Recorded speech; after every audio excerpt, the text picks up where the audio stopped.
दया और दान ये दो शब्द हैं।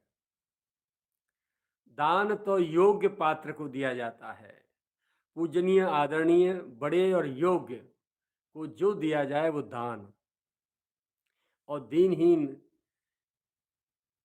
अभावग्रस्त रोगीन को देनो तो वो दान नहीं है, वो तो दया है। वो दया के पात्र है तो वो तो दया है, दान नहीं है। तो प्राणी मात्र के प्रति दया को भाव।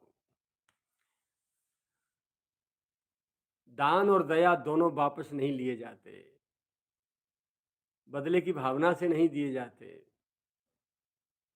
कभी भी आपने नहीं सुना होगा कि आज तक किसी ने दान की हुई वस्तु ली हो। श्रीमद् भागवत जी में प्रसंग आता है राजा नृग का। द्वारिका में एक, द्वारिका से बाहर एक कूप में एक बहुत बड़ा गिरगिट पड़ा हुआ था। बच्चों ने जाके, भगवान खेलते खेलते बच्चे आ गए, उन्होंने जाके ठाकुर जी से कहा। भगवान दौड़ के वहाँ से आए, देखा, भगवान ने गिरगिट को बाहर निकाला, पूछा आपका परिचय। भगवान के स्पर्श करते ही वो अपने स्वरूप में आ गया और एक राजा था। वो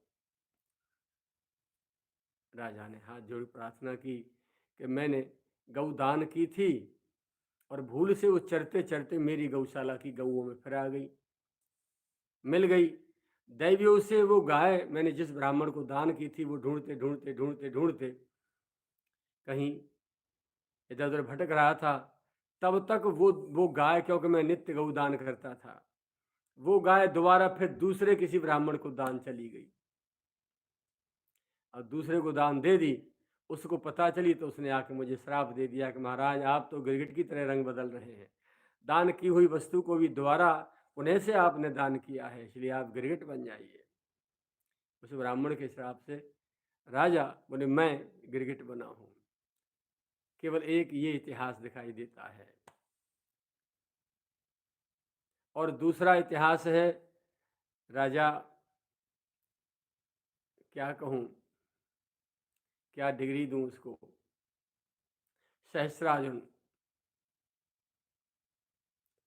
सहस्रबाहु रावण भी कहते हैं उसको, सहस्रबाहु। उसने भी स्वयं तो किया ही था, परम वंदनीय भुवन वंदनीय भगवान श्री परशुराम जी के पूज्य पिता श्री यमदग्नि से गायें भी छीनी थी और भूमि भी छीनने का काम किया था। और अन्य उसके समर्थक 21 राजाओं ने भी यही कर्म किया था, जिनको एक एक करके परशुराम जी ने धराशाही किया। उन 21 राजाओं को कहते हैं 21 बार क्षत्रिय विहीन की पृथ्वी। ये शब्द थोड़ा अच्छा नहीं लगता है, ये जातिवाद को और आपस में मनमुटाव को जन्म देता है।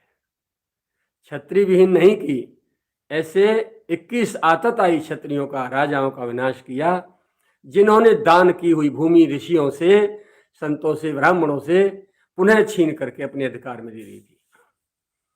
परशुराम जी भगवान ने न्याय किया। वो किसी जाति के समर्थक नहीं थे, वो न्याय और अन्याय के लिए लड़े और उन्होंने न्याय को पकड़ा और अन्यायियों का विनाश किया।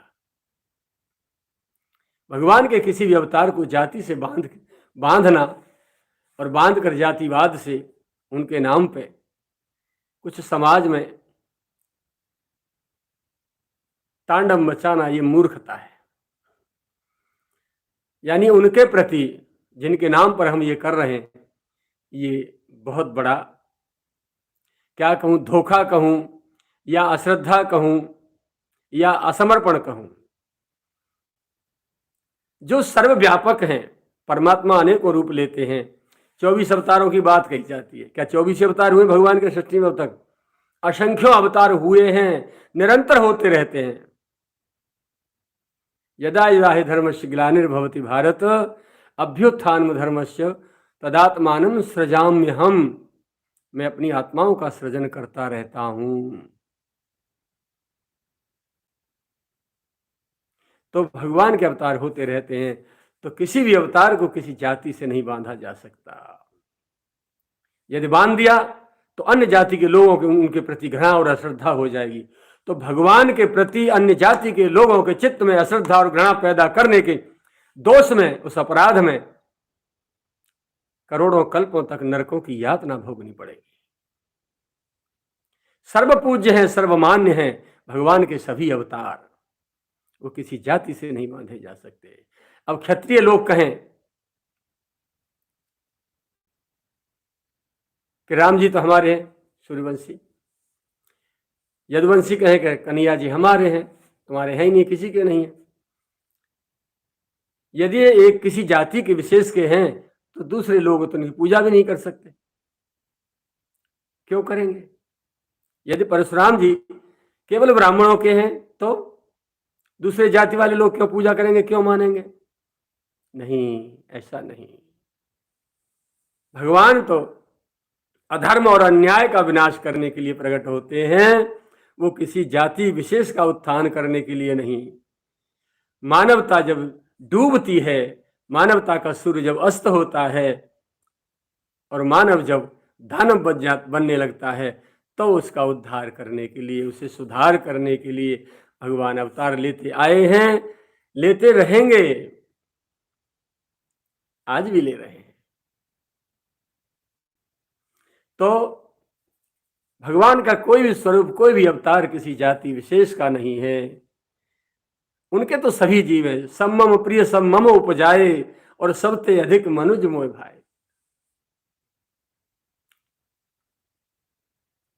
मानव हमारी जाति है और मानवता हमारा धर्म। इसके अतिरिक्त मानव मात्र के प्रति और दूसरा कोई धर्म नहीं है। मानवता हमारा धर्म है और मानवता के भीतर सब कुछ आ जाता है। इस मानवता का नाम ही है दूसरा सनातन धर्म।